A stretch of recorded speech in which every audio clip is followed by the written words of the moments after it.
Le tiers 0. Le tiers 0 est une dénomination qui désigne des decks tellement puissants qu'ils n'auraient pas leur place dans les tiers 1, 2 ou 3 habituels. Les tiers 0 règnent en tyran et sans partage sur la méta, occupant souvent plus de 60% des représentations globales. Le dernier en date était Zodiac en 2017. Et force est de constater qu'il a vraiment fait trembler la méta pendant cette période. Après le YCS de Pasadena, je crois bien qu'un nouveau tiers 0 a refait son apparition. En effet, c'est un véritable coup d'état qui est arrivé là-bas. Dans le top 32, 26 des decks étaient des Tearlament Ichizu, soit plus de 80% des decks. C'est juste énorme.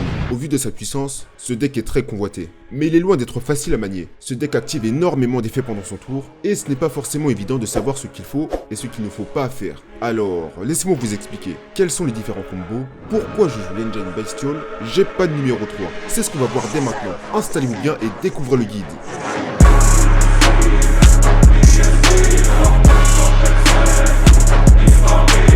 Les Tearlament apparaissent pour la première fois dans l'extension Pouvoir des éléments en août 2022. Ils sont pour leur majorité de type aqua et d'attribut ténèbres. La mécanique des Tearlament leur permet de faire une invocation fusion en utilisant des matériels depuis le cimetière, la main ou le terrain, s'ils sont envoyés au cimetière par un effet de carte. Par contre, il faudra impérativement vous servir du monstre qui a été envoyé au cimetière comme matériel. Imaginons que vous contrôliez Merli par exemple. Si vous activez Trou Noir, étant donné que Merli aura été envoyé au cimetière, vous pourrez faire une invocation fusion en vous servant de Merli. Voilà, c'est à peu près comme ça que ça marche. Quand j'ai parlé de tiers 0, je sais que vous vous attendiez à une mécanique de fou, bien plus impressionnante. Alors qu'est-ce qui rend cette mécanique aussi forte? Eh bien, cette mécanique possède deux avantages énormes. Un card advantage colossal. L'invocation fusion a souvent été une invocation rigide et coûteuse. Et rigide parce que vous ne pouvez pas faire autant d'invocations fusion que vous voulez. Si vous n'avez pas cette carte en main, vous serez bloqué. Coûteuse parce que si vous activez polymérisation, vous allez utiliser 3 cartes pour en faire une. Dans le processus, vous aurez perdu 2 cartes. C'est pour ça que Tearlament est aussi fort. Cet archétype a réussi à inverser la tendance. Comme il est possible de vous servir du cimetière pour faire vos invocations fusion,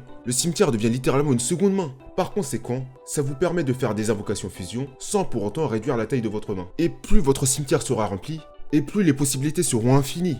Une solidité à toute épreuve. Les Tearlament peuvent activer leur effet du moment qu'ils sont envoyés au cimetière par vous ou votre adversaire. Cet effet, pourtant très simple, transforme vos Tearlament en véritable mine antipersonnelle. Si l'adversaire prend le risque de détruire vos monstres, il en paiera le prix et cela vous sera profitable. C'est ce qui dissuade les adversaires de détruire les Tearlament en général. Nibiru, Gamma, Ghost Ogre, toutes les cartes qui envoient au cimetière deviennent inefficaces face à Tearlament. Mais même si tout ça, c'est fort, ce n'est pas ça qui fait de Tearlament Ichizu un Tier 0.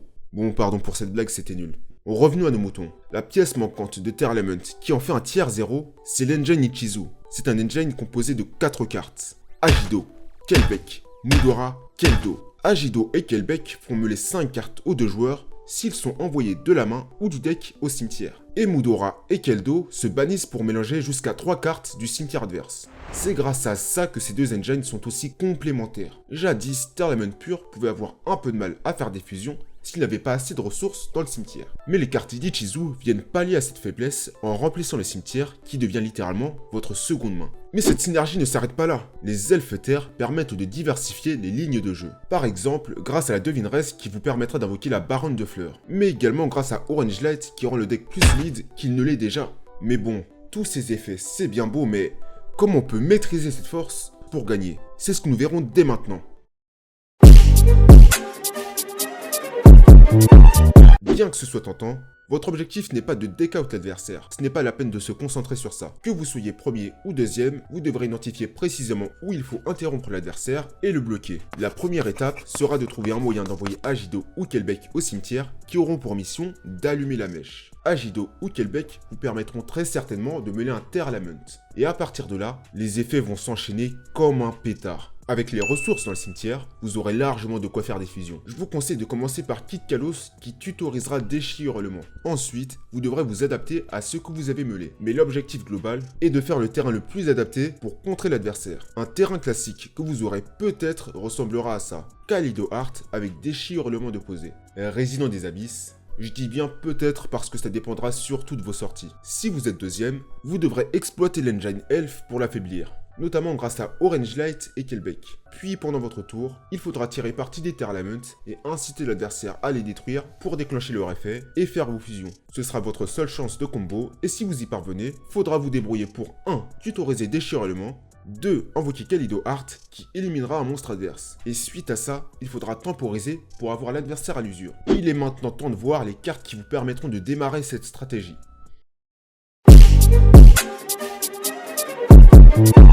Reino Heart, c'est le meilleur starter des Tearlament, parce que c'est la seule carte qui ne repose pas sur l'aléatoire. Que ce soit Shayren ou Merli, ces deux cartes ont besoin d'un certain setup pour fonctionner. Si vous avez Shayren, mais pas d'autres monstres, vous serez bloqué. Si vous ne mêlez pas de monstres avec Merli, vous serez bloqué aussi. Alors que Reino Heart, il suffit simplement de l'invoquer pour envoyer n'importe quel Tearlament au cimetière et commencer à combo. Son effet, quand il est envoyé au cimetière, est très explosif et permet d'extend assez facilement en envoyant des cartes Tearlament au cimetière. Et surtout, Reino Heart est de niveau 4, il vous donne donc accès à la boîte à outils de rang 4, que ce soit Dweller ou Baguska. Devineresse du héros. Devineresse est l'une des principales cartes qui vous permettra d'envoyer Agido ou Kelbeck au cimetière. Elle est très importante pour la stabilité du deck. En outre, Devineresse donne accès à la Baronne de Fleurs. Je sais que sur le papier ça n'a pas l'air très impressionnant, mais si votre adversaire active barrière dimensionnelle, au moins vous ne serez pas bloqué. Shayren. Après Reino Heart, c'est Shayren le meilleur starter de Tearlament. En effet, c'est bien pour ce que vous croyez. C'est parce que cette carte repose un peu moins sur l'aléatoire que Merli. Elle peut s'invoquer spécialement à condition d'envoyer un monstre au cimetière. Puis vous mêlerez 3 cartes. Ouais, vous avez bien entendu. À condition d'envoyer un monstre, pas une carte Tearlament. C'est cette flexibilité qui rend la carte aussi puissante. Dans Tearlament Ichizu, parfois, vous aurez envie d'envoyer des elfes terre au cimetière. Shayren facilitera la tâche, en plus de mêler 3 cartes après. C'est cette carte qui renforce le lien entre Tearlament et les cartes d'Ichizu. Kid Kalos. Cette carte est tout bonnement incroyable. C'est comme si Konami avait rassemblé l'effet des 3 cartes en une. Elle permet de tutoriser ou d'envoyer au cimetière une carte Tearlament. Comme elle permet de tutoriser une carte Tearlament, c'est un outil de stabilité énorme. Ça vous permet littéralement d'avoir accès à tout le deck. Elle permet également d'interrompre l'adversaire. Si vous invoquez Kid Kalos pendant le tour adverse, il est possible d'envoyer un monstre Tearlament pour faire une invocation fusion. Et en fonction de la composition de votre cimetière, vous pouvez plus ou moins interrompre l'adversaire. Finalement, la troisième fonction de cette carte, c'est l'extend. Kid Kalos permet d'envoyer un monstre que vous contrôlez au cimetière pour spé un Tearlament de la main ou du cimetière. Ce que j'aime particulièrement dans cet effet, c'est qu'il vous permet d'invoquer un monstre que vous n'avez pas pu invoquer et par conséquent, vous pourrez continuer vos combos. En outre, Kid Kalos permet de mêler 5 cartes s'il est envoyé au cimetière. Alors ça vous permettra ou bien d'envoyer un elfe terre ou bien d'envoyer un Tearlament au cimetière. Dans les deux situations, vous êtes gagnant. Il est l'heure de voir les cartes auxquelles nous donneront accès ces starters.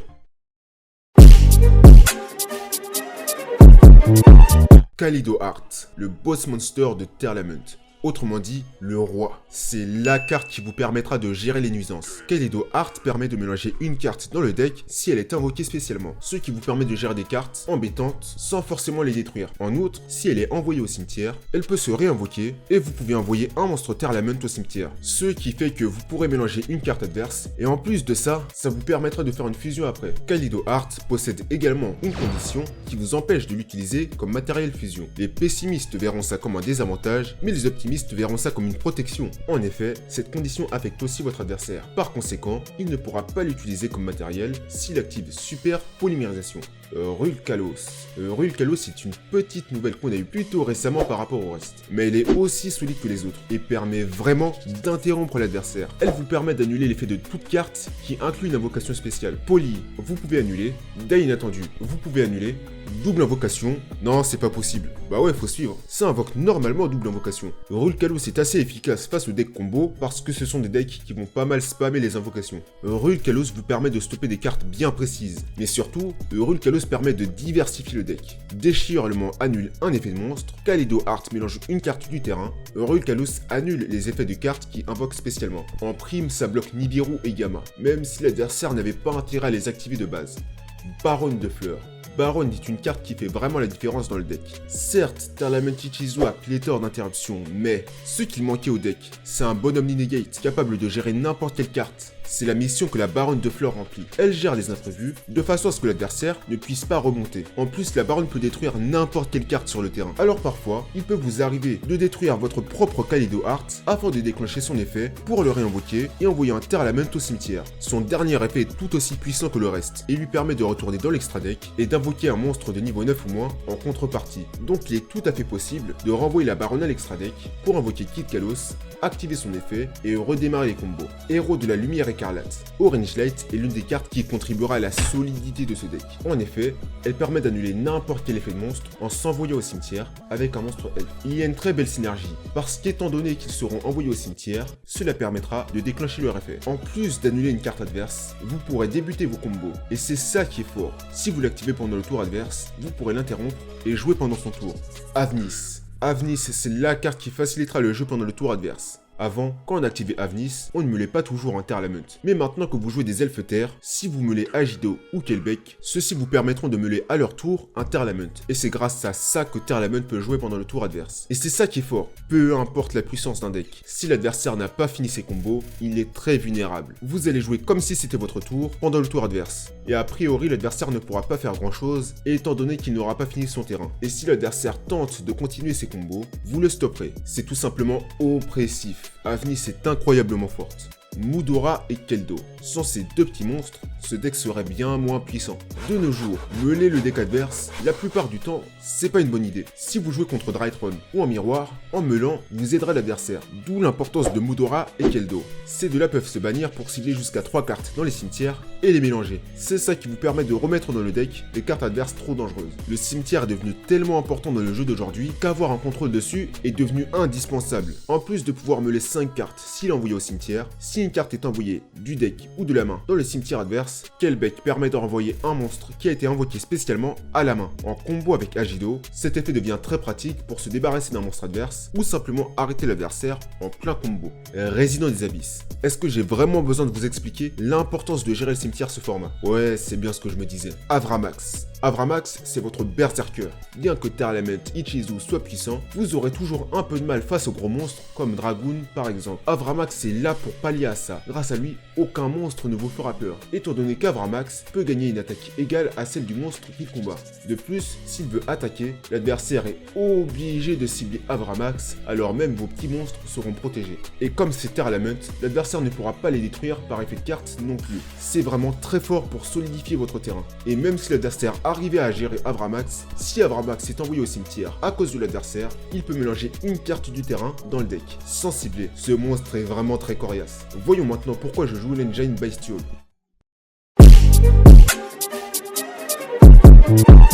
Une grande partie des decks que vous rencontrerez seront des Terlamont Ichizu. Même si vous avez Mudora et Keldo, ils ne seront pas suffisants pour gérer tous ces effets adverses. C'est la raison pour laquelle j'apprécie l'Engine Bestial. Par contre, je vous conseille d'en jouer au moins 6, parce que si vous faites un miroir, l'adversaire aura de grandes chances de les meuler. Alors que, si vous en jouez au moins 6, vous aurez plus de chances de les piocher, et vous ne craindrez pas le fait que l'adversaire meule vos cartes.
Pour les plus motivés d'entre vous, cliquez sur le premier lien en description et vous aurez accès à ma decklist. Elle vous permettra de prendre en main le deck assez facilement. Si la vidéo vous a plu, vous connaissez la formule, likez, partagez, abonnez-vous. C'était Malbranche, à la revoyure.